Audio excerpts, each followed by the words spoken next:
Hi guys! Today, you're gonna meet our new baby birds. This is Flappy. Because he loves to flap his wings. And this is Mango. Because her color is yellow. You want to say hi to everyone, Mango?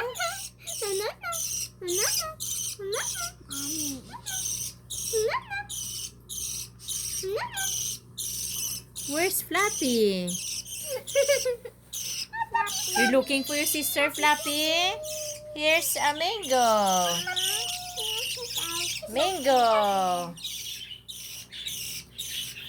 Hi, Ardin. Hi. Who's that? That's Flappy or Mango? Flappy. Hi. Why you name her Flappy? Why you name her? Because he loves to flap. When he's a baby, he was flapping so much. Oh, I see. Hi, Jasmine. How are you? Good. You're playing with your baby birds? Yeah. You're so cute.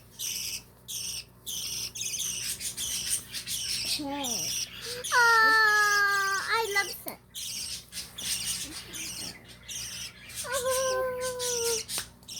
I love Mango and Flappy. Yeah, They're so cute. Flappy and Mango, they're brothers and sisters. Yeah. Sometimes their nose changes.